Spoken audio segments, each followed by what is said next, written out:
नमस्कार, स्वागत है आप सभी का आयुष्मान भव में। मैं हूं प्रीति सिंह। आज के दौर में ब्लड प्रेशर से जुड़ी दिक्कत आम समस्या बन गई है। दुनिया में बीपी की समस्या से जूझ रहे लोगों का आंकड़ा 2025 तक 1.5 अरब का आंकड़ा छूने वाला है। बीपी के कोई विशेष लक्षण नहीं होते हैं और इस वजह से कई मामलों में मरीज को अपनी समस्या का पता कई साल तक नहीं लगता। अस्वस्थ लाइफस्टाइल से होने वाली ये बीमारी आनुवांशिक भी है, इसलिए कुछ लोगों को ये समस्या विरासत में मिल जाती है। इससे बचने के लिए सावधान रहना और सचेत रहना सबसे जरूरी उपाय है। ब्लड प्रेशर का खतरा उम्र के साथ साथ बढ़ता है और आमतौर पर 45 की उम्र पहुंचते ही इसके खतरे की घंटी की शुरुआत हो जाती है। लेकिन आज के समय में ब्लड प्रेशर की समस्या कम उम्र में भी हो रही है। हर 8 भारतीयों में से एक को हाइपरटेंशन की समस्या है, यानी भारत की जो 20 करोड़ से ज्यादा की आबादी है वो हाई ब्लड प्रेशर की बीमारी से ग्रसित है। वहीं लो ब्लड प्रेशर भी दुनिया के लिए एक बढ़ता हुआ खतरा बना हुआ है। तो आज अगर आप खुद या आपका कोई अपना ब्लड प्रेशर से जुड़ी किसी समस्या से जूझ रहा है तो हमसे अपनी समस्या साझा कीजिए, क्योंकि जरूरी सलाह और सुझाव देने के लिए हमारे साथ एक नहीं बल्कि 3 अलग अलग पैथी के विशेषज्ञ जुड़े हुए हैं। स्टूडियो में मेरे साथ मौजूद है एलोपैथी विशेषज्ञ doctor Ambuj Roy, professor department of cardiology, AIIMS. आपका बहुत बहुत स्वागत है। साथ ही आयुर्वेदिक विशेषज्ञ doctor Shashi Rekha HK, HUD, department of Samhita basic principles Ayurveda, Banaras Hindu university, आप भी हमारे साथ मौजूद हैं। और होम्योपैथी विशेषज्ञ डॉक्टर रोजा वाराणसी भी हमारे साथ है, scientist, central council for research in homeopathy. तीनों मेहमानों का बहुत बहुत शुक्रिया मेरे साथ आयुष्मान भव में जुड़ने के लिए।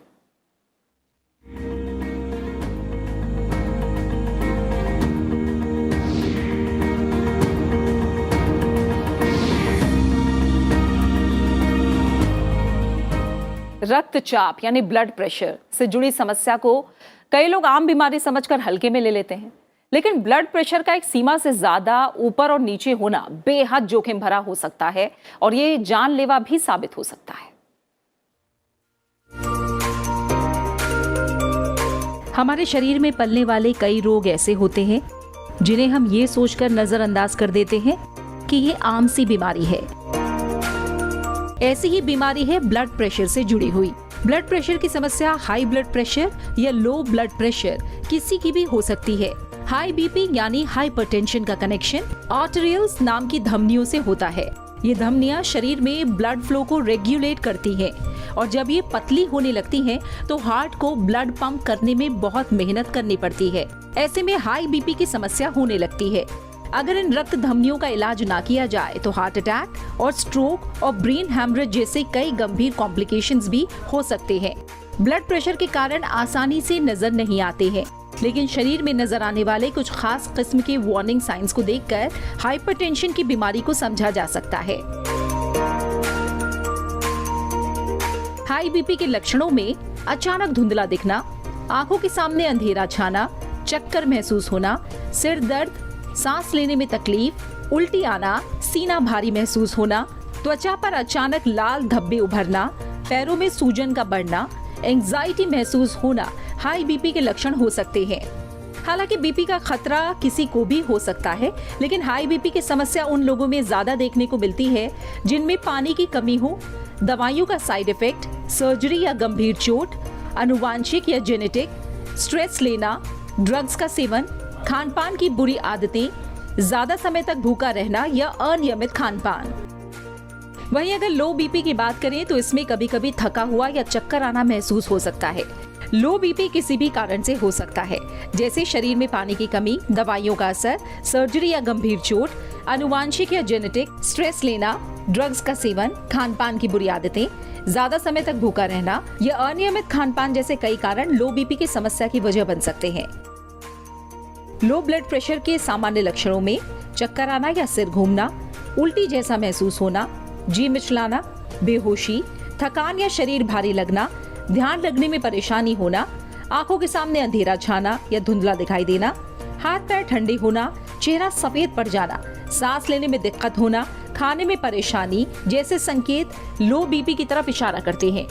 अगर ऐसे संकेत शरीर में नजर आए तो डॉक्टर से संपर्क करके सलाह लेना जरूरी है। बीपी से जुड़ी समस्या के मामले में लापरवाही भारी पड़ सकती है। तो ब्लड प्रेशर से जुड़ी जो भी समस्या है उसे हल्के में लेना भारी पड़ सकता है और जाहिर तौर पर सावधानियां हैं जो बरतनी चाहिए और क्या जरूरी सलाह और सुझाव हैं। तीनों पैथी के विशेषज्ञ हमारे साथ जुड़े हुए हैं। आप हमें कॉल कीजिए और ब्लड प्रेशर से जुड़ी कोई भी समस्या है तो हमारे साथ साझा कीजिए। डॉक्टर अंबुज रॉय, पहले आपसे शुरुआत करूंगी। जब हम आंकड़ा देखते हैं तो जाहिर तौर पर 2025 तक कहा जा रहा है कि 1.5 अरब की आबादी दुनिया भर में बीपी की किसी न किसी समस्या से पीड़ित होगी। वजह क्या है इसके पीछे? वजह कई है और आपने बिल्कुल सही कहा कि अगर हम सिर्फ इंडिया में देखें तो 20 करोड़ लोग इस वक्त बीपी के शिकार हैं और दुख वाली बात यह है कि करीब करीब 16 करोड़ लोग उसमें से उनको ब्लड प्रेशर का कंट्रोल में नहीं है और आधे से ज़्यादा लोगों को पता भी नहीं है कि वो ब्लड प्रेशर से ग्रस्त हैं। कारण इसके ये हैं कि एक तो उम्र के साथ ब्लड प्रेशर का बढ़ना कई लोगों में स्वाभाविक है और वो होता है और इसलिए उसको स्क्रीन करके डायग्नोज करना चाहिए। अगर अदर रीज़न से कि लाइफस्टाइल आजकल चेंज हो रहे हैं, स्ट्रेस लाइफ में बढ़ रहा है, खान पान जो है वो कई तरह के फास्ट फूड खाना जिसमें हरी सब्जियां फल डाइट में कम रहता है, मोटापा होना, इन सब चीज़ों की वजह से ब्लड प्रेशर होने की संभावना बढ़ जाती है। लेकिन ये जानना ज़रूरी है कि आपको ये सब चीज़ें ना हो तो भी ब्लड प्रेशर हो सकता है और ब्लड प्रेशर को इसलिए हर आदमी को एक बार ही 30 साल की उम्र के बाद अपना ब्लड प्रेशर एक बार ज़रूर नपवाना चाहिए, जिसको यूनिवर्सल स्क्रीनिंग कहते हैं। और ये नेशनल प्रोग्राम में भी ये किया गया है कि ताकि आशा और जो हेल्थ वर्कर हैं वो आसपास के सभी लोगों के घर में जाके ब्लड प्रेशर का नापें ताकि जितने भी लोग इससे ग्रस्त हैं वो पता चल जाए। जैसा आपने कहा कि कोई सिम्टम अधिकांश लोगों में, मैं कहूँगा 100 में से 80% लोगों में कोई सिम्टम नहीं होगा। तो जब तक हम वो ब्लड प्रेशर नापेंगे नहीं तब तक इसकी हमें पता नहीं चलेगा कि हम हाई ब्लड प्रेशर से ग्रस्त हैं। बिल्कुल। पहले कॉलर कार्यक्रम में हमारे साथ जुड़ गए हैं। उत्तर प्रदेश से वीके सिंह ने हमें कॉल किया है। वीके सिंह साहब, शुक्रिया हमें कॉल करने के लिए। बताइए आपका सवाल क्या है? जी मैडम। जी बताइए।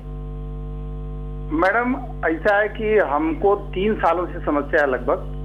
मैं लगभग 2.5 साल से रिटायर हूँ आर्मी से जी। और मैं चेक भी कराया था अपने आर्मी के जो हॉस्पिटल है उसके थ्रू। तो वहाँ पे सारा हमारा मतलब कोलेस्ट्रॉल या जो भी शुगर सारा चीजें चेक हुआ जी। कोई प्रॉब्लम नहीं, सारा रिपोर्ट मेरी नॉर्मल थी। 91 मेरा शुगर था, 111 था उसका पीपी फास्टिंग जी। और लेकिन इसके बावजूद भी मुझे लगभग कभी 140 हो जाएगा, इधर 95 हो जाएगा या 130-90 तो लगभग रहता है मेरा। ठीक है। क्योंकि मैं बीपी मशीन रखा हूँ, सुबह शाम अपना माप करता रहता हूँ। लेकिन कोलेस्ट्रॉल भी नहीं है मेरा, 155 कोलेस्ट्रॉल है और किसी तरह की कोई प्रॉब्लम नहीं है। लेकिन बीपी कभी घटता है कभी बढ़ता है, ये समझ में नहीं आता है। ठीक है। वीके सिंह साहब, आप फिलहाल सलाह किस पैथी के विशेषज्ञ से लेना चाहेंगे? Allopathy, Ayurvedic, homeopathy? नहीं, एलोपैथिक का ही चल रहा है यहाँ पे। ठीक है, ठीक है, ठीक है। क्या इनके लिए चिंता करने की जरूरत है डॉक्टर रॉय? नहीं, अच्छा है, ये अपने बीपी को नाप रहे हैं और उसको ट्रैक कर रहे हैं। 140-90 से अगर नीचे रहता है तो ब्लड प्रेशर की दवाई अधिकांश लोगों में शुरू करने की ज़रूरत नहीं है, खासकर इसलिए क्योंकि इनको ना शुगर है ना कोलेस्ट्रॉल की बीमारी है। तो अगर ये सब चीज़ें नहीं हैं और बीपी ज़्यादातर रीडिंग 140-90 से नीचे है तो हम लोगों को दवाई की शुरुआत नहीं करनी है। लेकिन बाकी चीज़ें जिनको हम लोग लाइफस्टाइल मेजर्स कहते हैं, नॉन मेडिकल वाली, नॉन फार्माकोलॉजिकल थेरेपीज़, जैसे कि रोज़ व्यायाम करना कम से कम आधे घंटे से 45 मिनट, योग करना, वो मैडम बताएंगे उनके बारे में। खाने में नमक ऊपर से ना लें, अचार पापड़ जो ज़्यादा नमक वाली चीज़ें उसको सेवन ना करें। फल सब्ज़ी जो भी लोकल और सीजनल है उसका ज़्यादा से ज़्यादा लें, क्योंकि ये उससे भी 4-5 मिलीमीटर ब्लड प्रेशर कम हो सकता है। और जिनको मोटापा है वो अपना वज़न कम करने की कोशिश करें। ये देखा गया है कि आप 1 किलो वज़न कम करें अगर जो लोग मोटे हैं और तो 1 मिलीमीटर ब्लड प्रेशर कम होता है। तो अगर आपका वज़न 10 किलो ज़्यादा है और आप कर पाते हैं वज़न कम, तो बीपी आपका 8 से 10 मिलीमीटर कम हो जाएगा, तो जो कि एक दवा के बराबर का काम करेगा। तो ये मैं इनको ये लाइफस्टाइल मेजर्स अभी एडवाइस करूँगा, दवा की ज़रूरत नहीं है, बट अपना बीपी ये समय समय पे नापते रहें और उसको फॉलो अप करें। बिल्कुल। दूसरे कॉलर हैं दिल्ली से, हमें शिव कुमार ने कॉल किया है। शिव कुमार जी, शुक्रिया कॉल करने के लिए, आप प्रश्न पूछ सकते हैं अपना। नमस्कार जी। जी नमस्कार। मैं एक्चुअली मेरा 10 साल से मुझे बीपी है। पहले मैं विंटेल 40 लेता था, अब मैं टेल्मा 40 ले रहा हूँ। और लॉकडाउन में मैंने 8 महीने तक कोई दवा नहीं ली क्योंकि घर में रेस्ट किया है। और मेरे पे घर में मशीन है। मैंने जो है मेरा बीपी जो है 120 और 80 से नीचे रहता था पूरे लॉकडाउन 6-7 महीने पहले लॉकडाउन में। और अब मुझे 6 महीने से कैंसर डिटेक्ट हुआ, मल्टीपल माइलोमा। तो मैं दवाई तो ले रहा हूँ, अभी टेल्मा 40 ले रहा हूँ, बट जो है मेरा अभी बीपी मैं नापता हूँ रोज, तो मेरा अभी 120/80 से नीचे ही रहता है। आज भी मैंने नापा, मेरा 113 और 73 है। तो क्या मुझे दवाई लेनी चाहिए या नहीं? हाँ, जिस दिन मैं कीमो लगवा के आता हूँ, मेरी वीकली कीमो लगती है, तो मैं उस दिन थोड़ा बहुत मेरा 130 और 85 हो जाता है, 90 शायद नहीं जाता कभी भी, और 140 भी कभी नहीं जाता। तो क्या मुझे दवाई लेनी चाहिए या नहीं लेनी चाहिए? दूसरी बात, मेरा क्रिएटिनिन पहले 2.5 था, अब वो मेरा ठीक हो गया 1.53 है आज की डेट में। और मेरा शुगर भी नहीं है। बाकी मेरा मल्टीपल कैंसर का इलाज चल रहा है जी, तो मुझे गाइड करिए सर। ठीक है, हम तीनों विशेषज्ञों से आपके सवाल का जवाब लेंगे। पहले मैं डॉक्टर रॉय आपसे ही चाहूँगी कि इन्हें जो साथ में कॉम्प्लिकेशंस हैं उसके साथ कितनी बड़ी दिक्कत हो सकती है अगर ध्यान न रखेंगे। जी, तो इन्होंने कहा कि ब्लड प्रेशर पहले से कम हो गया है। इसका कारण ये है कि इनकी क्रेटिनिन इम्प्रूव कर गई है, यानी कि किडनी फंक्शन इम्प्रूव कर गई है। किडनी एक बहुत बड़ा कारण होता है, जब आपको किडनी की बीमारी हो तो ब्लड प्रेशर बढ़ना स्वाभाविक है, क्योंकि वो एक तरह का किडनी बीमारी का मैनिफेस्टेशन है। तो क्योंकि वो क्रेटिनिन कम हुआ है तो इनका ब्लड प्रेशर भी कम हो गया है। और अगर जैसे ये कह रहे हैं बार बार 120/80 से कम हो जाता है ब्लड प्रेशर, तो मैं इनको सुझाव ये दूंगा कि अभी 40 जो ले रहे हैं वो टेल्मा को आधी कर सकते हैं, 20 पे कर लें और फिर अपना बीपी मॉनिटर करते रहें। और फिर आगे जैसे 2-3 महीने में जो ट्रेंड रहते हैं ब्लड प्रेशर की, उस हिसाब से फिर आगे चल के बीपी की दवाई को और हम फाइन ट्यून कर सकते हैं। ठीक है डॉक्टर शशिरेखा, अब अगर हम देखें तो बीपी को लेकर भी जो मॉड्यूल्स हैं वो आ रहे हैं लगातार, नई दवाइयाँ आ रही हैं, फिर भी मरीजों की संख्या लगातार बढ़ रही है। क्या हम माने कि एनवायरमेंटल इश्यूज़ के पीछे बहुत बड़ी वजह है और ये तेज़ी से एक तरह से हम कहें कि खान पान और जीवन शैली बिगड़ रही है, इसलिए तमाम बीपी नहीं तमाम और बीमारियां भी साथ साथ परिवारों में बढ़ रही हैं? हाँ, बहुत अच्छा क्वेश्चन पूछे आपने।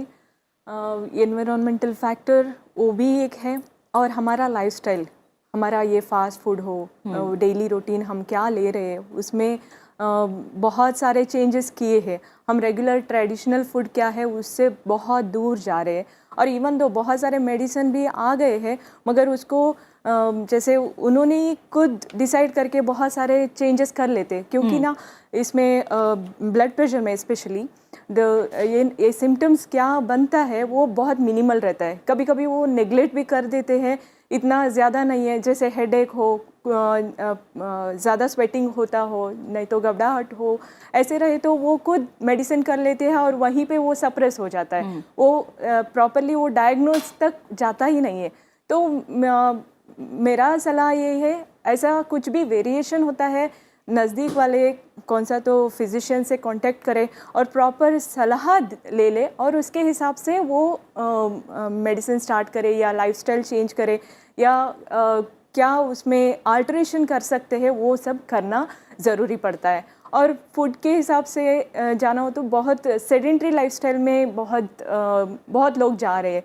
इवन दो उनका टाइम शेड्यूल वो सभी फिक्स है, फिर भी वो सेडेंट्री लाइफस्टाइल के तरफ जा रहे हैं। तो प्रॉपर एक्सरसाइज करना और प्रॉपर डाइट लेना और प्रॉपर मेंटल स्टेटस को रखना ये बहुत ज़रूरी होता है, तो ये ब्लड प्रेशर को कंट्रोल में रखने के लिए। ठीक है, एक और कॉलर सीमा उत्तर प्रदेश से हमारे साथ जुड़ी है। सीमा, शुक्रिया कॉल करने के लिए। बताइए क्या सवाल क्या है आपका, पूछिए। जी मैम, हेलो जी, सवाल पूछिए। सीमा, आपसे और तमाम दर्शकों से मैं गुजारिश करूंगी कि जब भी हमें कॉल करें अपने टीवी का वॉल्यूम बिल्कुल बंद रखें और तब हमें कॉल करें। हमारी आवाज़ भी आप तक सही से जाएगी और आपकी आवाज़ भी हम सही से सुन पाएंगे। सीमा, टीवी की आवाज़ बिल्कुल कम कर दीजिए और एक बार में अपना सवाल पूछिए।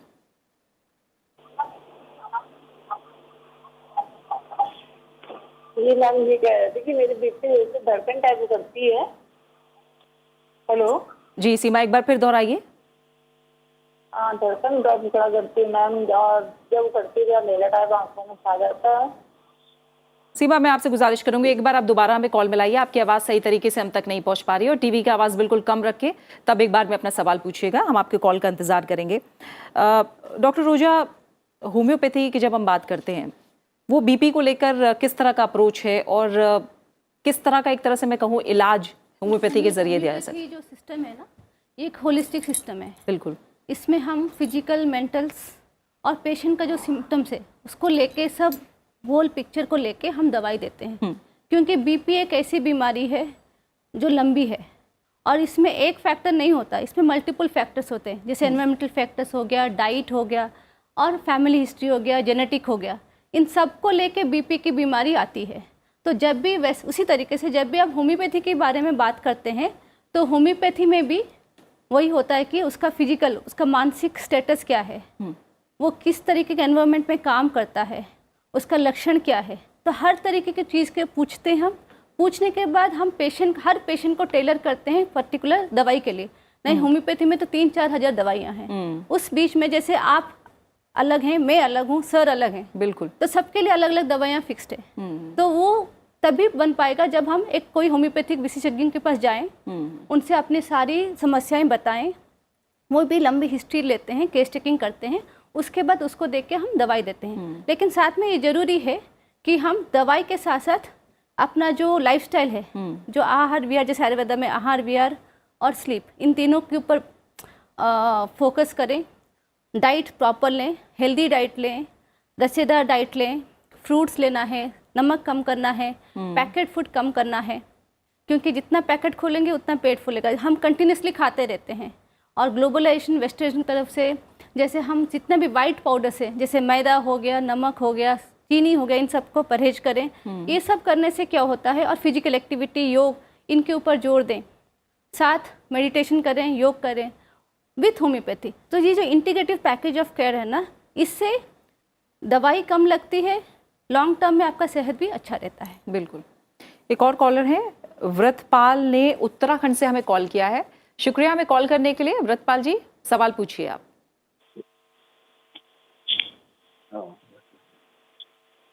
जी व्रतपाल जी, सवाल पूछिए। आज मैं ये सवाल था जी, वैसे तो मैं बीपी की दवाई ले रहा हूँ जी, और मैं बिल्कुल ठीक रहता हूँ, लेकिन सर्दियों में पिछले 2 साल से मुझे प्रॉब्लम हो रही है कि उल्टी आती है 1 या 2 बार, और उसके बाद मेरा जो सिस्टोलिक ब्लड प्रेशर है वो 190 पहुंच जाता है और डायस्टोलिक ब्लड प्रेशर 112, और मुझे हॉस्पिटल ले जाना पड़ता है। मेरा बेटा हॉस्पिटल लेके जाता है और तब जा करके ये 2-3 दफे पिछले 2 साल से हो रहा है। ठीक है। तो और मुझे बहुत घबरा जाता हूँ और बस उल्टियाँ आती हैं, 2-3 उल्टियाँ आती हैं और उसके बाद एकदम सूट अप कर जाता है ब्लड प्रेशर।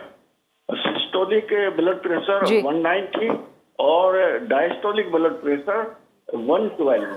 ठीक है व्रतपाल जी, आप हमारे साथ जुड़े रहिए। डॉक्टर अंबुजोड़ा, कुछ और पूछना चाहेंगे आप इनसे? नहीं तो एक्चुअली थोड़ा कॉम्प्लिकेटेड ब्लड प्रेशर की दिक्कत है इनको, बट एक चीज़ मैं बताना चाहूँगा कि हमेशा ये देखा गया है सीजनल वेरिएशन होता है ब्लड प्रेशर का, और ज़्यादातर ठंड में कोई भी जो ब्लड प्रेशर के मरीज़ हैं उनका बीपी बढ़ने की संभावना रहती है। तो ये बहुत ज़रूरी है कि विंटर मंथ्स में आप अपना बीपी चेक कराएं, और अगर बढ़ रहा है तो उसके दवाई को पहले से ही बढ़ा लें ताकि ऐसी इमरजेंसी ना आए। और गर्मियों में देखा जाता है क्योंकि पसीना ज़्यादा होता है और आदमी स्वेट में सोडियम लूज़ करता है, पानी लूज़ करता है, तो बीपी थोड़ा कम रहता है एज़ कम्पेयर टू सर्दियों के महीनों में। तो ये वेरिएशन ज़रूर होता है और ये जानी हुई बात है। हालांकि अगर ये उल्टियाँ और ये दिक्कतें ज़्यादा हैं तो इनको किडनी फंक्शन और अपने कुछ हार्मोन्स होते हैं जो ब्लड प्रेशर को अचानक इतना बढ़ाते हैं, तो वो एक अपने डॉक्टर से सलाह लेकर ही आगे बता पाएंगे क्या करना है। ठीक है। इसके लिए कुछ आयुर्वेदिक उपाय हो सकता है जिनका, जैसे बताया कि सीज़न खासकर सर्दियों में जिनका ट्रिगर करता हो, वो क्या और केयर कर सकते हैं? आयुर्वेद में इसमें ऐसा है, जैसे रक्तचाप, यूजुअली बनता है जैसे इनटॉक्सिक मटेरियल बॉडी में कलेक्ट होते गए तो वो बन रहा है और इनमें इस पेशेंट में लॉन्ग टर्म से है, बहुत साल से उनका ब्लड प्रेशर है और उसके लिए मेडिकेशन भी ले रहे हैं और सीजनल वेरिएशन में उसको बढ़ भी रहा है, वैसे वो बोल रहे हैं। तो उसके लिए सीजनल प्यूरिफिकेशन थेरेपी है आयुर्वेद में। तो सीजनल प्यूरिफिकेशन थेरेपी से क्या होता है, बॉडी में कितना हमें चाहिए उसको रख के, ये क्या इंटॉक्सिक है, कुछ बॉडी के लिए ज़रूरी नहीं है, वैसे चीज़ बाहर सीजनल वाइज मौसम कैसे चेंज होता है वैसे बॉडी में क्या चेंजेस होता है उसको बाहर भी निकालना ज़रूरी पड़ता है। तो इसके लिए हम प्रॉपर प्रोसीजर को हमें अडॉप्ट करना पड़ता है। ठीक है, यानी आयुर्वेदिक विशेषज्ञ की सलाह लें तो आयुर्वेद का सहारा भी लिया जा सकता है इसके उपचार के लिए। साथ साथ जितेंद्र ने हमें एमपी से कॉल किया, मध्य प्रदेश से हमारे साथ जुड़े हुए हैं। जितेंद्र जी, शुक्रिया कॉल करने के लिए। बताइए प्रश्न क्या है आपका? जी मैडम। जी भूपेंद्र जी बताइए। मैडम मैं ये कह रहा कि आप ब्लड प्रेशर से मेरे को लगभग 1.5 साल से ब्लड प्रेशर है और मैं टैबलेट भी लेता हूँ इसके लिए, पर मैं ये जानना चाह रहा था कि गर्दन के पीछे, सिर के पीछे वाले हिस्से में दर्द होता है मुझे, तो क्या ये ब्लड प्रेशर से रिलेटेड हो सकता है कि कुछ और है? ये मैं लगभग 5-6 महीने से परेशान हूँ इसमें, और इसके और मुख्य क्या लक्षण हो सकते हैं, मैं ये जानना चाह रहा था। ठीक है भूपेंद्र जी, आप डॉक्टर से सलाह ले रहे हैं? जी हाँ, मैं डॉक्टर से सलाह ले रहा हूँ। ठीक है, ठीक है डॉक्टर रोजा, आप कुछ और पूछना चाहेंगे भूपेंद्र से? गर्दन के पीछे दर्द, सिर पे दर्द बोल रहे हैं। बहुत सारे रीजंस हो सकते हैं। एक ब्लड प्रेशर, उच्च रक्तचाप से हो सकता है, दूसरा सर्वाइकल स्पॉन्डिलोसिस है, पोस्चरल डिफेक्ट है, अगर वो बैठ के काम करते हैं सही ढंग से बैठते नहीं है, बहुत सारी वजहें हो सकती है इस दर्द की। लेकिन उसके लिए ये जैसे ये बोले हैं कि बीपी की दवाइयाँ खाती हैं, बीच बीच में सूटअप भी हो सकता है, तो उसके लिए क्या करना चाहिए, अपने एक्टिविटीज़ को, जैसे अगर ये सीडेंट्री हैबिट है तो अपना फिजिकल एक्टिविटी थोड़ा बढ़ाएं, स्पेशली नेक एक्सरसाइज वगैरह करें। साथ में दवाइयाँ जो खा रहे हैं वो डॉक्टर की प्रिस्क्रिप्शन से फ्रीक्वेंट फॉलोअप्स लेना ज़रूरी है, क्योंकि कभी कभी खुद कम कर देते हैं, बढ़ा देते हैं, तो उसका खास ध्यान रखना बहुत ज़रूरी है। और डॉक्टर की सलाह से ही जो भी चेंजेस करना है वो करना चाहिए, और साथ में अपना डाइट वगैरह का ध्यान रखना चाहिए, जिससे कि ये जो पेन वगैरह है वो कम हो जाएंगे। ठीक है, बिहार से हमें अमरीश ने कॉल किया है। अमरीश, स्वागत है हमारे कार्यक्रम में आपका, बताइए आपका क्या प्रश्न है?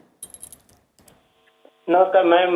नमस्कार, अमरीश कुमार बोल रहे हैं। मेरा ब्लड प्रेशर लो रहता है और जब लो रहता है तो उसका भारीपन शरीर होता है, कमजोरी टाइप महसूस होता है और चक्कर कभी भी आता है। तो डॉक्टर के पास जाते हैं, कभी जांच करवाते हैं तो 110/70 रहता है। अब बोलते हैं कि खान पान, तो उसमें विटामिन का दवा हुआ लेते हैं, गोली का दो, उसके बाद कुछ नॉर्मल हो जाता है, लेकिन कुछ दिन के बाद हमेशा ये प्रोसेस मैंने कम जो प्रॉब्लम होते रहता है, इसके बारे में निदान चाहते हैं। ठीक है डॉक्टर शशिरेखा, ये चीज़ हमने देखी है कि तुरंत जो सिम्टम्स आते हैं, बीपी डाउन हो रहा है, चक्कर आ रहा है, लोगों को कमजोरी महसूस हो रही है, बीपी हाई हो रहा है, सांस फूल रही है, क्या तुरंत ऐसा कुछ है उपाय जो इस तरह की अगर गड़बड़ी हो, कोई समस्या हो, तो तुरंत क्या किया जा सकता है ऐसे सिम्टम्स को देखते हुए? इसको अगर प्रधान रूप से हम मानना हो तो कुछ भी ऐसे ब्लड प्रेशर कम हुए तो भी दिक्कत है, ज़्यादा हुए तो भी दिक्कत है।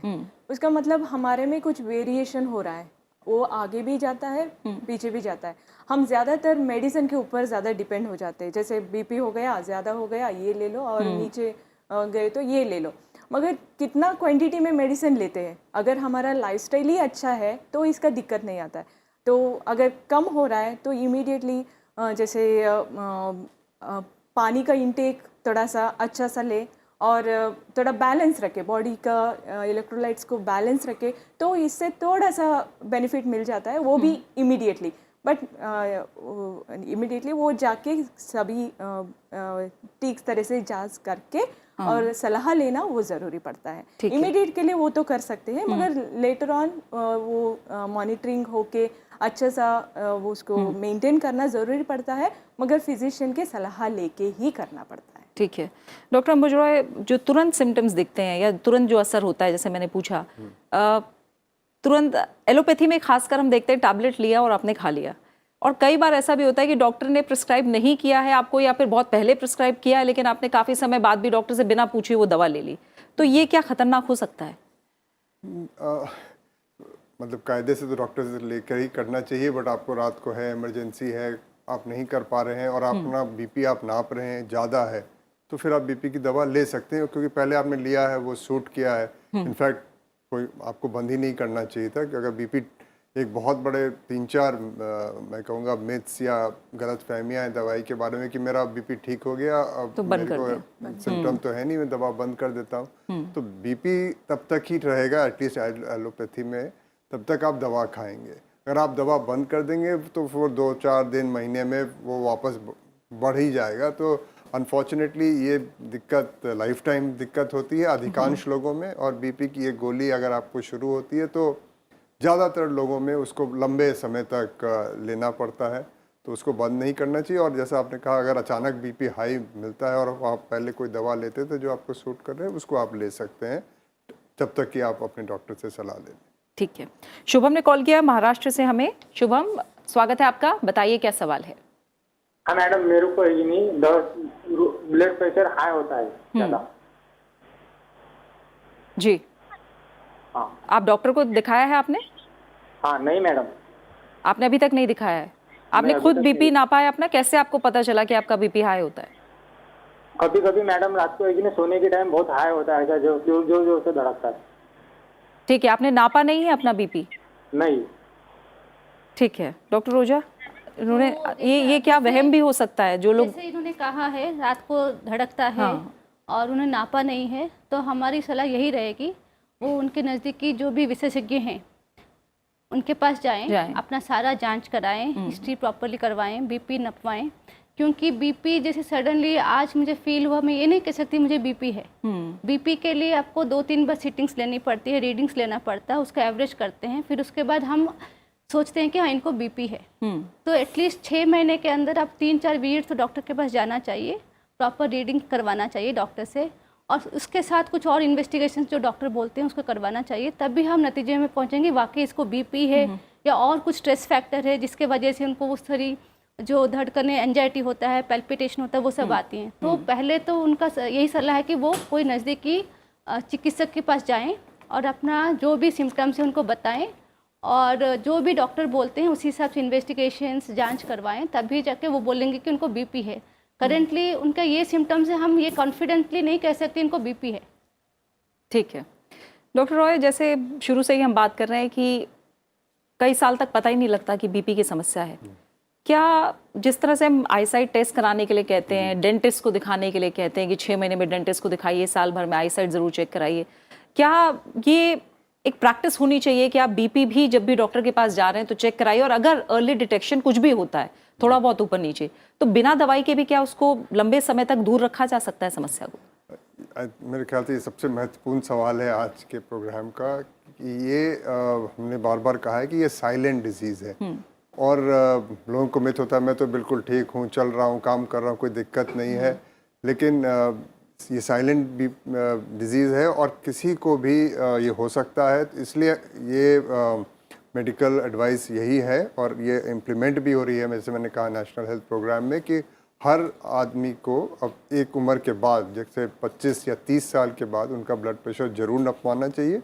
अगर वो border line high blood pressure होता है, जिसको हम कहते हैं 120 से 40 और नीचे वाला 80 से 90 के बीच में अगर है, तो आप नॉन फार्माकोलॉजिकल ट्रीटमेंट यानी लाइफस्टाइल मेजर्स, जैसे हमने पहले बताया, मैम ने बताया कि शुगर कम करें, नमक कम करें, वज़न कम करें, हरी सब्जी फल ज़्यादा खाएं, व्यायाम शुरू करें, ये सब मेजर्स करने चाहिए। इससे काफ़ी हद तक आपकी, जो आपने कहा, कई सालों तक हम दवा को अवॉइड कर सकते हैं। लेकिन अगर आपका बीपी 140-90 से ऊपर आए और ये बार बार 2-3 बार आए, या पहली ही रीडिंग में 170-100 आ जाए, तो इस केस में इमीडिएटली ब्लड प्रेशर की दवाई को शुरू करना चाहिए।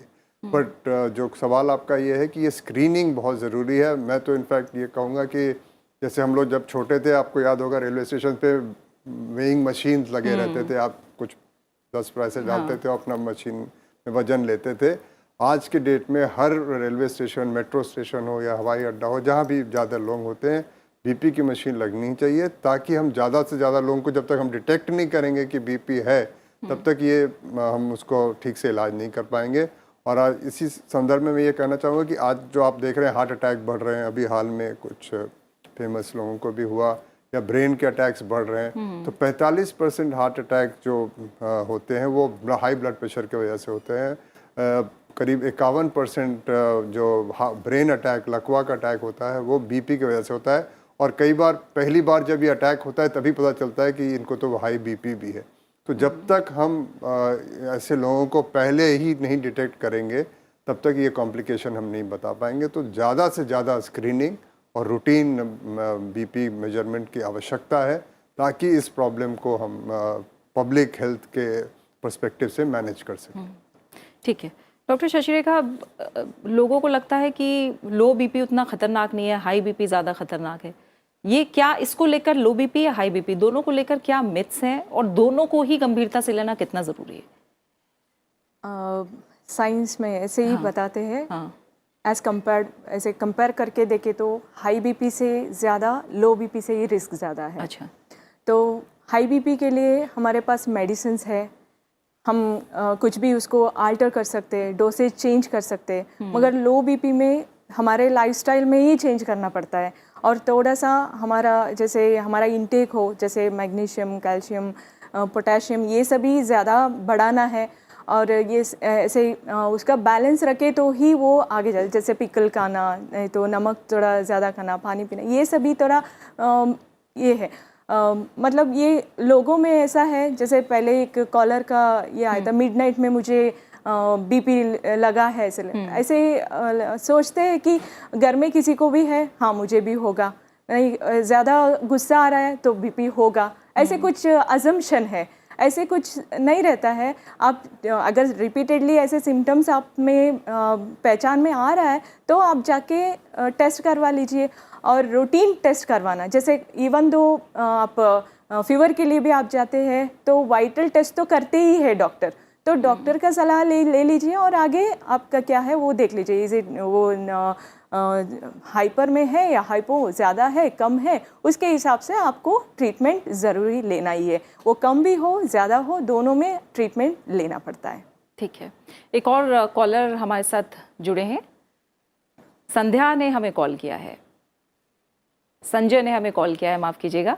संजय, शुक्रिया कॉल करने के लिए, बताइए क्या सवाल है आपका। मैडम हमारा सवाल ये है कि हमारी मिसेज जो है हाई बीपी की मरीज है और काफी समय से है, लेकिन सिर दर्द की प्रॉब्लम, उनको माइग्रेन का प्रॉब्लम बना रहता है। हेलो जी जी, माइग्रेन का प्रॉब्लम बना रहता है उनको, तो उसके कारण हम डॉक्टर को भी दिखाया था। पिछली बार तो उन्होंने दवाई तो लिखी थी, अब अभी फिर बाद में बोले थे वो कि MRI कराना पड़ेगी और मिसेज को डर लगता है MRI कराने से। अच्छा, तो आप बताइए कुछ समाधान ऐसा कुछ निकल सकता है क्या इसमें? ठीक है, डॉक्टर से हम सलाह लेंगे। डॉक्टर रॉय। अगर MRI में वो क्या होता है कि कई बार एक बंद से उसमें जाना होता है, लोग डरते हैं, तो अगर बहुत ज़रूरी है और डॉक्टर ने कहा है तो उसके जगह CT स्कैन कर सकते हैं, जो कि बहुत जल्दी हो जाता है MRI के, और कई हद तक जो MRI में आपको इन्फॉर्मेशन चाहिए वो उसमें मिल सकता है। तो अगर सीरियस बहुत दिक्कत हेडेक की है तो ये ब्रेन की इमेजिंग कर सकते हैं और MRI की जगह CT स्कैन करवा सकते हैं। ठीक है डॉक्टर रोजा, क्योंकि जेनेटिक जो फैक्टर है, अनुवांशिकता भी काफ़ी बड़ा कारण माना जाता है ब्लड प्रेशर को लेके, लेकिन होम्योपैथी में कहा जाता है कि इम्यूनिटी भी काफ़ी बढ़ा देते हैं, कि इम्यूनिटी का संबंध भी कहीं ना कहीं क्या ब्लड प्रेशर से है? देखो, इम्यूनिटी कहाँ से आती है? इम्यूनिटी हमारे गुड लाइफस्टाइल से आती है। दवाई खाने से तो खाली दवाई खाने से क्या होगा, जो अनबॉर्न इंटेलिजेंस है बॉडी का, वो थोड़ा सा बेटर हो जाता है जब हम दवाई खाते हैं। बॉडी को एक्टिवेट करता है, वाइटल फोर्स को एक्टिवेट करता है कि और अच्छे तरीके से हेल्दीली बिहेव करे। लेकिन उसके साथ बॉडी को क्या चाहिए? बॉडी को अच्छा न्यूट्रिशन चाहिए, लाइफस्टाइल अच्छा चाहिए। जैसे अभी एक पेशेंट ने कहा कि उनको माइग्रेन है, लेकिन वो हाउसवाइफ है, होम मेकर है, तो होम मेकर क्या होता है, अपने ऊपर ध्यान नहीं देते। लेकिन उनको अपने ऊपर ध्यान देना भी ज़रूरी है। प्रॉपर खाना खाएं, सुबह उठते जैसे हम खाली पेट ही सारा काम कर लेते हैं। These are the stimulating factor for any migraine attack. तो खाना टाइम से खाएं, सुबह उठते ही खाना खाएं, और साथ में टाइमली जो एक फैक्टर होता है कि सुबह खाना है, दोपहर को खाना है, शाम को खाना है, जो मील्स को डिवाइड करके खाना है। साथ में नट्स, फ्रूट्स, वो सारा भी सेवन करें, जिससे माइग्रेन का अटैक कम होता है। साथ में बीपी का अटैक भी कम होता है, हेडेक्स वगैरह कम होता है। तो एक it is a holistic approach, it's a holistic approach जो हर एक, भले वो पुरुष हो भले वो स्त्री हो, सबको उसको फॉलो करना चाहिए। तभी ये जो बीमारियां हैं, it's a psychosomatic disease, migraine usually उसका कॉज भी अभी तक आइडेंटिफाई नहीं हुआ है, इट्स अ साइकोसोमैटिक डिजीज।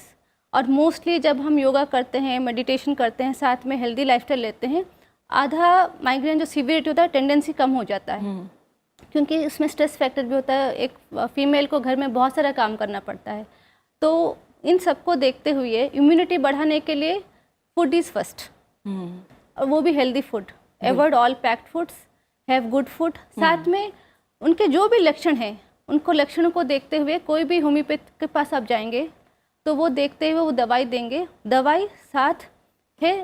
हाँ, मैं यही जानना चाह रही थी कि आनुवंशिकता क्योंकि कारण है, और अगर जिनकी फैमिली में बीपी की समस्या है तो क्या बच्चों, जब छोटे ही होते हैं बच्चे, हाँ, तो होम्योपैथी की मदद ले सकते हैं पहले से, ताकि मदद ले सकते हैं। हाँ, अगर कंटिन्यूसली कुछ अरसे तक खाते हैं दवाइयाँ तो उसका जो सीवियरिटी बढ़ना चाहिए वो कम हो जाता है, पैसिफाई हो जाता है। ये नहीं कि हम बोल देंगे पूरा रुक गया, लेकिन पैसिफाई हो जाता है, कम हो जाता है। हम पहले से ही कुछ दवाइयाँ शुरू कर देते हैं। तो ठीक है डॉक्टर रॉय, क्योंकि जैसे बताया अभी डॉक्टर रोजा ने भी कि स्ट्रेस जो है वो किस तरह से बीपी से भी जुड़ा है, और ख़ासकर हम देखते हैं जो स्मोकिंग है या फिर किसी नशे का सेवन करना है, ये बीपी को किस तरह से ट्रिगर कर सकता है? तो बिल्कुल, जैसे स्ट्रेस है तो कुछ हार्मोन्स, एड्रेनलिन हार्मोन जैसे होता है वो शरीर में बढ़ता है जब आपको स्ट्रेस होता है, तो वो डायरेक्टली ब्लड प्रेशर को भी बढ़ाता है, क्योंकि वो आपकी धमनियां हैं उसको सिकुड़ता है, तो बीपी का उसमें बढ़ जाता है। तो stress is related through hormones secreted by brain, by adrenal glands, और इन सब से आपको बीपी बढ़ने की संभावना होती है।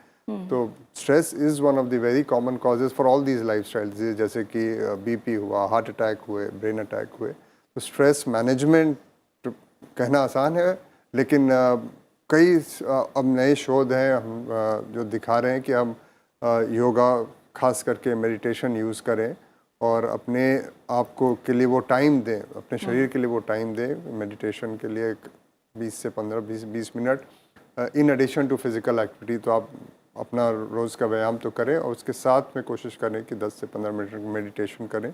तो कई ये जो स्ट्रेस रिलेटेड बीमारियां हैं, ना सिर्फ बीपी बट और जो भी मैम ने बताया, उन सब पे हम कंट्रोल कर सकते हैं। बिल्कुल, यानी ये सही है कि जो मानसिक स्वास्थ्य है वो शारीरिक स्वास्थ्य से जुड़ा हुआ है, और शारीरिक स्वास्थ्य मानसिक स्वास्थ्य से जुड़ा हुआ है। तो स्ट्रेस भी एक बहुत बड़ा फैक्टर हो सकता है बीपी की समस्या के पीछे, इसलिए अपने मानसिक स्वास्थ्य का भी ध्यान रखना बेहद ज़रूरी है। एक और कॉलर है, अजूबा खान ने बिहार से हमें कॉल किया है। शुक्रिया हमें कॉल करने के लिए। खान साहब बताइए क्या सवाल है? जी, मेरा शुगर लेवल, हेलो मैम। जी जी, मेरा शुगर लेवल खाने के बाद 82 है।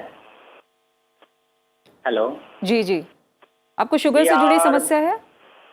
शुगर लेवल खाने के बाद 82 है जी, और ब्लड प्रेशर 180/130 है, और हीमोग्लोबिन 7.4 है, और फिजिकल एक्टिविटी और दौड़ने वगैरह खेलकूद के दौरान बेहोशी और चक्कर फील होता है। अच्छा ठीक है, क्या करें डॉक्टर शशिरेखा? इसमें पेशेंट बोल रहे हैं मल्टीपल है, जैसे कि शुगर का भी वेरिएशन है, बीपी का भी हाई लेवल दिखा रहा है, कोलेस्ट्रॉल का भी और चक्कर ज़्यादा हाँ, उसका भी है। तो इमीडिएटली वो कौन सी डॉक्टर से वो सभी इन्वेस्टिगेशन करवाने के लिए बोले हैं, उनको मिलना है, क्या सलाह देते हैं वो, क्योंकि ना यहाँ पे बहुत सारे इन्फ्लुएंसिंग फैक्टर रहा होगा, उनका एज के हिसाब से भी वो रहा होगा। तो बेटर वो नज़दीक डॉक्टर से सलाह ले और अकॉर्डिंग टू दैट वो उसका ट्रीटमेंट करें। बिल्कुल, और जो लाइफस्टाइल में बदलाव को लेकर लगातार डॉक्टर सलाह दे रहे हैं, उन्हें भी आप ध्यान से सुने और उन्हें भी अपनाने की कोशिश करें। आकांक्षा ने हमें छत्तीसगढ़ से कॉल किया है। शुक्रिया आकांक्षा कॉल करने के लिए। बताइए क्या प्रश्न है? मैम आप सबको नमस्ते।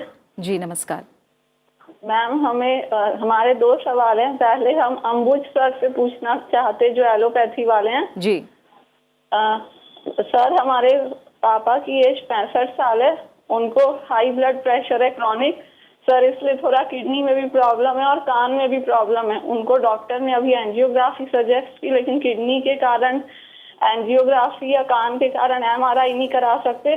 तो एंजियोग्राफी जितना यानी कि के सामान कोई और इंफॉर्मेशन जिससे अच्छी मिल सके ब्लॉकेज के बारे में, वैसी कोई जांच हार्ट की बता सकते हैं क्या? और जो आयुर्वेद की मैडम हैं उनसे पूछना है कि HDL कोलेस्ट्रॉल बढ़ाने के लिए कोई विशेष खाने की 1-2 अच्छी चीजें बताएंगी। ठीक है डॉक्टर अंबुज। जो मैम ने कहा, इनको शायद किडनी की दिक्कत है, और सही कहा कि जब आप एंजियोग्राफी करते हैं उसमें हम लोग कुछ डाई देते हैं, उससे किडनी की दिक्कत बढ़ जाती है। तो ऐसे में हम लोग नॉन एंजियोग्राफी वाले टेस्ट एडवाइस करते हैं, जैसे कि स्ट्रेस टेस्ट होते हैं, उसमें आप मशीन पे चला के कुछ एक डाई देते हैं और देखते हैं कि हार्ट की ब्लड सप्लाई ठीक है कि नहीं। So this is called stress perfusion imaging. तो ये एक ऑल्टरनेटिव शायद है इनके मरीज़ में, जो अपने डॉक्टर की सलाह के साथ, पिताजी को डॉक्टर की सलाह के साथ एंजियोग्राफी की जगह उस टेस्ट को करवा सकती है। ठीक है, तो जैसे डॉक्टर ने सलाह दी, और कोलेस्ट्रॉल को लेकर उन्होंने पूछा था आयुर्वेद के ज़रिए, उसको बढ़ाने के लिए क्या किया जा सकता है? हाँ, कोलेस्ट्रॉल को बढ़ाने के लिए जैसे फैट कंटेंट्स को, ऐसे नॉनवेज अगर डाइट को इंक्रीज़ करते हैं, नहीं तो विटामिन बी को इंक्रीज़ करते हैं, उससे भी बढ़ता है। और वहाँ पे ना जैसे अब्जॉर्प्शन में ही अगर कुछ प्रॉब्लम है क्या, वो भी देखना है, क्योंकि ना हमारे इंडियन डाइट में कितना हमें बैलेंस चाहिए उतना हम लेते हैं, नोइंगली और अनोइंगली हम उतना ले ही रहते हैं, वो बॉडी में नहीं रुक रहा है, मतलब कहीं ना कहीं वो बाहर जा रहा है। हाँ। तो वो थोड़ा देखना है बॉडी के लिए कितना सफिशिएंट चाहिए उतना हम इंटेक कर रहे हैं, और वो बॉडी से बाहर ज़्यादा जा रहे हैं। उसके लिए अल्टरनेटिव, जैसे अगर कोलेस्ट्रॉल को बढ़ाना है, नॉनवेज फूड ज़्यादा थोड़ा प्रेफर कर सकते हैं, फैटी फूड ले सकते हैं, और घी, रेगुलर घी यूज़ करना, वो भी एक उसका मतलब ये नहीं है ज़्यादा हो जाएगा, कितना बैलेंस चाहिए बॉडी के लिए, कितना चाहिए उतना बॉडी को मिल जाएगा। तो फैटी कंटेंट वो कुछ रहे तो वैसे हेल्दी फूड सोर्स के जरिए ही वो आए। ठीक है, गुड कोलेस्ट्रॉल के जी, गुड कोलेस्ट्रॉल की बात जहाँ तक कर रहे हैं। एक और कॉलर हमारे साथ जुड़े हैं, दीना देवी ने हमें कॉल किया है, उत्तर प्रदेश से हमारे साथ जुड़ी हुई हैं। शुक्रिया हमें कॉल करने के लिए। बताइए आपका सवाल क्या है? सर, मुझे बीपी की प्रॉब्लम 2009 से है। ठीक है। और हमने लंबी समय से दवा खाए हैं, उसके बाद हमको मनपथी का ऑपरेशन हुआ। उसके बाद पहले हम 2009 के बाद हम 2013 में हमने आपको PGI में हमको रेफर किया गया, तो वहाँ से हमारा ट्रीटमेंट 3 साल तक चला। उन्होंने कहा कि अब बीपी की दवाई आप मत कीजिए, क्योंकि मेरे सर में कुछ हवा की तरह आवाज़ आ रही थी। तो अब हमने बीपी का दवाई 2017 से हमने बिल्कुल बंद कर दिया है। लेकिन मुझे रात में बहुत सोने में धड़कन बहुत ज़्यादा तेज हो जाती है, कभी कभी इतनी धड़कता है पूरा बॉडी कि हम सो नहीं पाते हैं। और दूसरी बात है कि मेरे एंगल जो है एड़ी के नीचे, उसमें बहुत दर्द रहता है और सूजन काफ़ी है उसमें, दोनों। तो आपने 2017 के बाद से डॉक्टर को दिखाया है? हाँ, 2017 के बाद से हमने अपने रेलवे हॉस्पिटल में हमने चेकअप करवा रहे हैं, तो उन्होंने बोला कि तो ठीक है, जब PGI से मन किए हैं तो दवा को आप इस्तेमाल न करें। तो हम दवा नहीं कर रहे हैं, नहीं खा रहे हैं बीपी का, लेकिन मुझे धड़कन बहुत ज़्यादा होती है, और एक मन टेकने में जो है एड़ी के नीचे जो है उसका दर्द और सूजन बहुत ज़्यादा रहती है। हम ज़्यादा देर पैदल चल नहीं, मॉर्निंग वॉक करते हैं आधी घंटा, लेकिन हमको थकान बहुत ज़्यादा महसूस होती है। और उनको जैसे नमक और अगर हम सब चीज़ अपने हिसाब से अपने कंट्रोल में रखते हैं। ठीक है। और हाँ, अब उसके आगे हमको कुछ बताया जाए कि हमको घबराहट बहुत ज़्यादा रहती है। ठीक है डॉक्टर रॉय। तो अगर ये बीपी का नाप अपना समय समय पर कर रही हैं और वो बीपी कंट्रोल में है, तो बीपी की शायद आवश्यकता नहीं है दवा लेने की। बाकी जो एड़ियों के दर्द की बात की इन्होंने, तो हो सकता है कुछ सूजन हो वहाँ पे। आमतौर पे हम लोग कहते हैं कि थोड़े गर्म पानी से सोने से पहले सेक करें, उससे आराम आ सकता है। और जो दिल की धड़कन की बात कर रहे हैं, अगर वो तेज़ हो रही है तो शायद उसके लिए किसी डॉक्टर को देखकर समझना पड़ेगा कि ये आम तरह की घबराहट वाली धड़कन ही है जो आमतौर पे होती है, या कोई उसमें सीरियस कारण है। जैसे एक होल्टर टेस्ट होता है, वो 24 घंटे की हम मशीन लगा देते हैं और ECG 24 घंटे की नोट हो जाती है।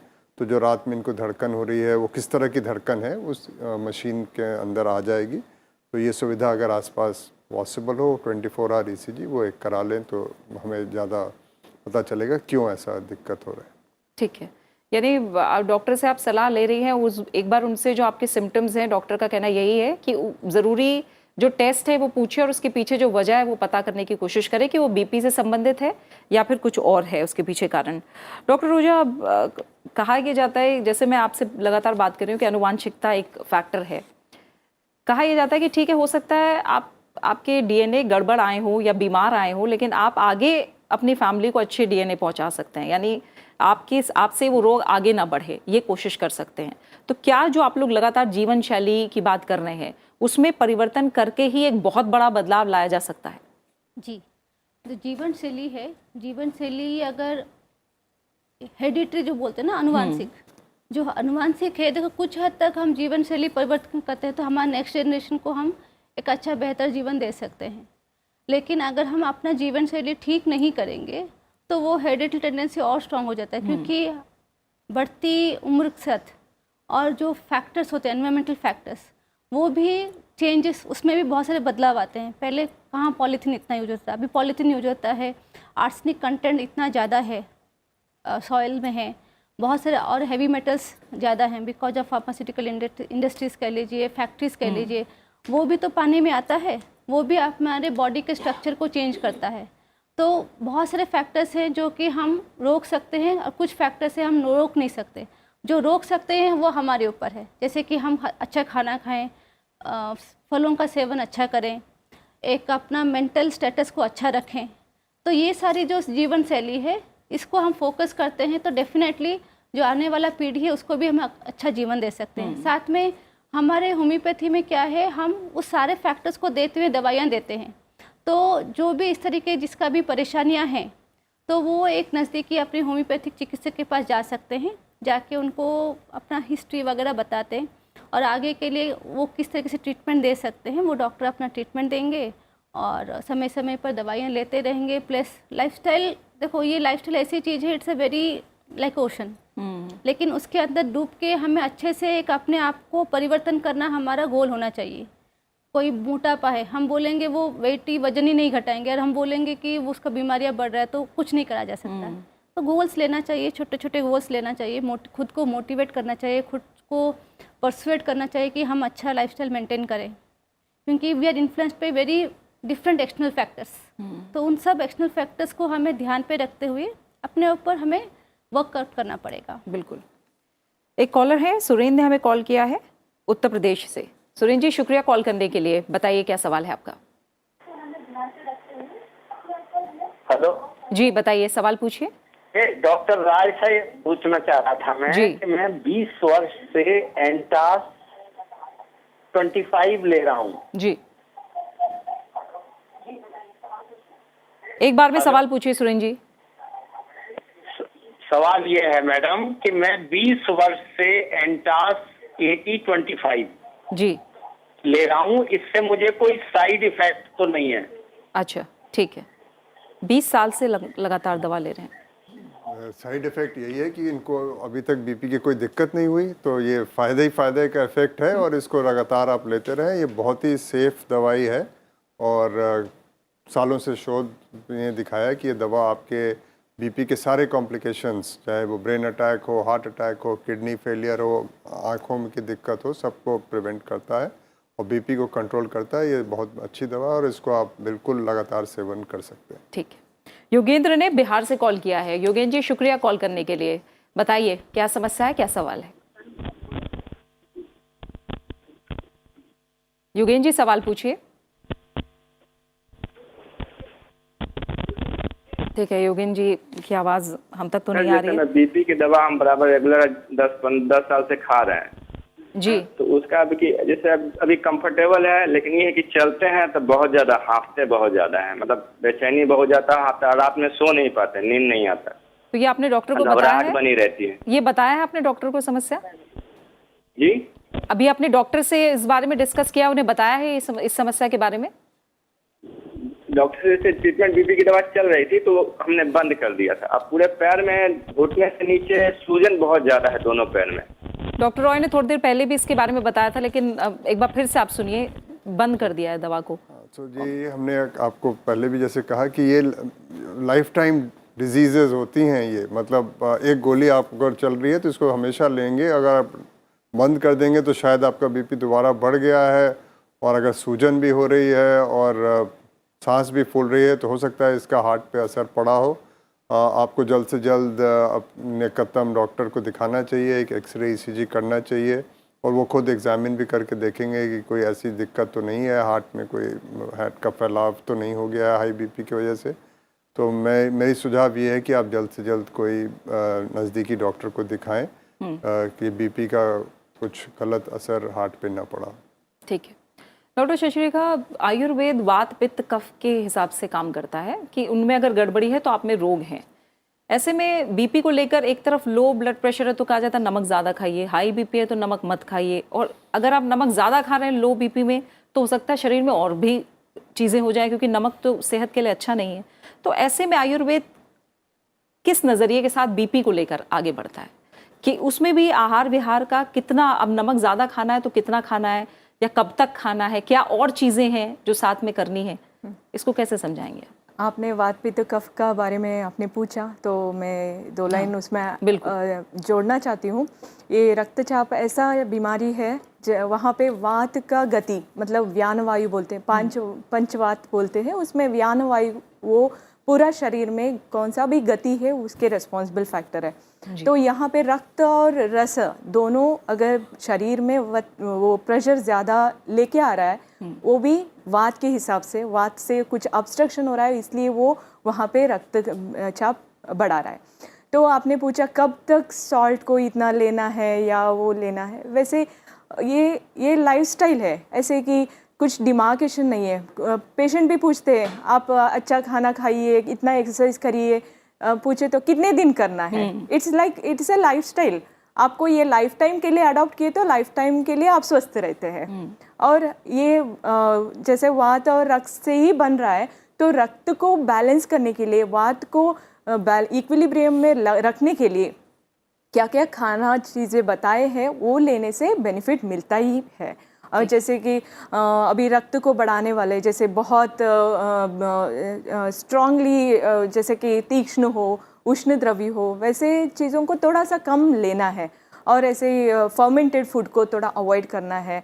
और क्या हेल्दी डाइट है जैसे वेजिटेबल्स, फ्रूट्स, उस सभी में थोड़ा ध्यान रख के कौन सी में हमारा बैलेंस, हमारा सभी दोष धातु को बैलेंस रखने जिससे कौन सा भी चीज़ें हैं उसको हमें हमारे फूड में ही अडॉप्ट कर लेना है और लाइफस्टाइल को पूरा लाइफ के लिए हमें वो मेंटेन करना है। जैसे कि एक व्हीकल लेते हैं, टाइमली तो हम उसका सर्विस भी करते हैं, मेंटेन भी करते हैं, कितने दिन के लिए करना है वैसे तो नहीं रहता है। तो टाइमली हमारा एज कैसे बढ़ता है उसके तरफ से हमारा फूड अल्टर करना है, लाइफस्टाइल को चेंज करना है, उसको अडॉप्टेबिलिटी बोलते हैं, अडॉप्ट करना है हमें। तो उसके हिसाब से हमें हमारा शरीर को यानी जैसे रोज खाना खाना, सोना, नहाना धोना जरूरी है, उसी तरह से एक स्वस्थ दिनचर्या को उसी तरह से अपनाना है, जिंदगी भर ये चलना है और ऐसे में ही हम स्वस्थ रह सकते हैं। एक और कॉलर है, इरशाद ने हमें मुंबई से कॉल किया है। इरशाद, शुक्रिया कॉल करने के लिए, बताइए, सवाल पूछिए। Good morning everyone. Good morning, बताइए। जी, मैं महाराष्ट्र रत्ना जी से बोल रहा हूँ। मेरी एज 47 है जी, और मुझे लास्ट 7 मंथ से ब्लड प्रेशर का प्रॉब्लम है। मेरा लास्ट जब मैंने फर्स्ट टाइम चेक किया था 150/80 रहता था जी, और फिर मैंने 1 महीना लेने के बाद वो बंद कर दिया था। अभी लास्ट 10-15 डेज से मुझे सेम प्रॉब्लम हुआ। तो मेरा जब मैं डॉक्टर के पास गया तो मेरा ब्लड प्रेशर 170/90 था। तो मुझे डॉक्टर साहब से पूछा और मैं टेलमिकाइन 20 टैबलेट ले रहा हूँ, ट्वाइस ले रहा था। अभी डॉक्टर ने मुझे डेली लेने बोला। तो मुझे लाइफ टाइम लेना है या रेगुलर, यानी थोड़े 1-2 महीने के बाद वापस बंद कर सकता हूँ? ठीक है डॉक्टर अंबुजा। जैसे हमने पहले भी कहा, अधिकांश लोगों को ये दवाइयाँ लाइफ टाइम लेनी पड़ती हैं। आप अपने बीपी को समय समय पे नापते रहें। अगर 120/80 से कम हो रहा है और बार बार वो रीडिंग आ रही है तो आप एक ट्रायल ले सकते हैं, दवा को कम करके बंद कर सकते हैं। बट अगर आप बंद करते हैं तो उस समय फिर रेगुलर उसको नापते रहें। लेकिन जैसे आपने अभी एक बंद किया और बीपी आपकी वापस बढ़ गई तो ज़्यादातर लोगों में वो ऐसे ही होगा। आप बंद करेंगे फिर हफ्ते महीने में वो बीपी बढ़ जाता है। तो मेरे ख्याल से आपको ये दवा बिल्कुल रेगुलर लेनी चाहिए। अभी 1-2 साल लें और उसका अपनी बीपी को मॉनिटर करें। और इसको बिल्कुल लापरवाही ना करें। ये सबसे बड़ी भूल बीपी के इलाज में यही होता है कि लोग दवा 1 साल 2 साल लेते हैं और फिर बंद कर देते हैं। आपको एक चीज़ जानना ज़रूरी है कि जो बीपी की जब हम इलाज करते हैं वो आज कोई फ़ायदा नहीं मिलने वाला, आज कल परसों में ये फ़ायदा नहीं होगा। आप 47 साल की उम्र में हैं, हम ये दवा आपको इसलिए दे रहे हैं कि अगले 5 साल या 10 साल में आपके हार्ट अटैक होने की संभावना को 25 से 30% कम कर सकते हैं, आपके ब्रेन अटैक की संभावना को 40% कम कर सकते हैं और हार्ट फेलियर की संभावना को 50 से 60% कम कर सकते हैं अगर आप रेगुलर बीपी लेते हैं और बीपी को कंट्रोल में रखते हैं। तो बीपी का जो इलाज है वो इमीडिएट फ़ायदा आपको शायद नहीं दिखाएगा, शायद उसके कुछ साइड इफ़ेक्ट ही लगे, कोई दवा से खांसी हो जाती है, कुछ गैस्ट्रिक लगती है, तो तुरंत फ़ायदे के लिए ये बीपी का इलाज नहीं होता है। बीपी का इलाज आपको लॉन्ग टर्म फ़ायदे के लिए होता है, ताकि ये जो खतरनाक बीमारियां हैं वो आगे चल से उससे आप ग्रस्त ना हो। तो इसलिए इस दवा का लेना बहुत ज़रूरी है और रेगुलर लेना और लंबे समय तक लेना पड़ता है। ठीक है डॉक्टर रोजा, आखिर में आपकी तरफ से सलाह।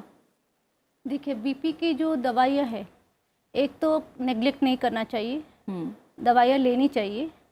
साथ में जैसे आयुर्वेदा है, होम्योपैथी है, इन सब ट्रीटमेंट्स को भी एक इंटीग्रेटिव केयर की तरह हम आजमा सकते हैं, इस्तेमाल कर सकते हैं, वो भी उस विशेषज्ञ की सलाह से।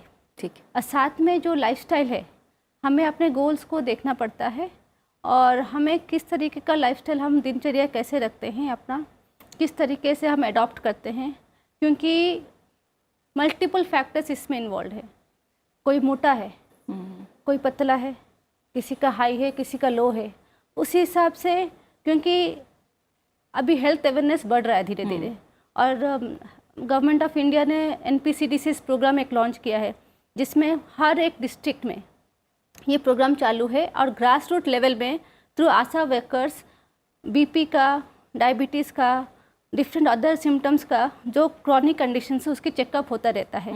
मिनिस्ट्री ऑफ आयुष ने भी 6 डिस्ट्रिक्ट में इसको लॉन्च किया था और हमें उसमें काफ़ी अच्छा फीडबैक मिला है और लोगों का जो क्वालिटी ऑफ लाइफ इम्प्रूव हुआ है, बिहेवियरल मॉडिफिकेशन चेंज हुआ है। तो ये एक लंबी गोल है जो इंटीग्रेटिव में अगर हम करते हैं आगे जाके, इसका फ़ायदा बहुत ज़्यादा है। ये 1-2 दिन के, जैसे सर ने बोला, 1-2 दिन की बात नहीं है, ये एक लंबी गोल है। बिल्कुल, जैसे हम जीवन जीते हैं उसी तरीके से इस सारे फैक्टर्स को हमें कंटिन्यूस प्रोसेस में अपने जीवन शैली में लेना चाहिए, तभी जाके हम आगे जाके जितने भी कार्डियोवास्कुलर डिजीजेस हैं, स्ट्रोक है, ब्रेन अटैक्स, हार्ट अटैक्स होते हैं, ये सारे से हम वंचित रहेंगे। बिल्कुल, और अपने को सुरक्षित रख सकते हैं। यानी जीवन की, जिंदगी की भागदौड़ में सेहत जो प्रायोरिटी में नीचे चलती है उसे ऊपर लेकर आना होगा और सेल्फ केयर, बिल्कुल सेल्फ केयर को समझना होगा। और सेल्फ केयर को अगर हम समझ गए तो जाहिर तौर पर सेहत हमारी बिल्कुल सही रहेगी और हमें दवाइयों पर डिपेंड कम होना पड़ेगा। इसी के साथ आज का जो अंक है उसका समय यही पूरा हो गया है। डॉक्टर अंबुज रॉय आपका, डॉक्टर रोजा आपका और साथ ही डॉक्टर शशि रेखा, आप तीनों मेहमानों का बहुत बहुत शुक्रिया मेरे साथ जुड़ने के लिए। तो अगर आप ब्लड प्रेशर की समस्या से जूझ रहे हैं तो घबराएं नहीं, इसे गंभीरता से लेकिन ज़रूर लें। समय पर नियमित जाँच कराएं, डॉक्टर की सलाह से ही दवा लें और नियमित दिनचर्या और स्वस्थ जीवन शैली अपनाएं और खुद को रखें बिल्कुल सेहतमंद। फिलहाल इस अंक में इतना ही। अगले अंक में बात होगी हार्ट अटैक की और इसके बढ़ते हुए खतरे की। तो इससे जुड़े सवाल अगले हफ्ते आप आयुष्मान भव में हमसे पूछ सकते हैं। साथ ही आयुष्मान भव को आप सनसेट टीवी के YouTube चैनल पर भी देख सकते हैं और अपनी सलाह और सुझाव हमारे साथ साझा कर सकते हैं। फिलहाल अपना अच्छे से ख्याल रखिए और मुझे दीजिए इजाजत। नमस्कार।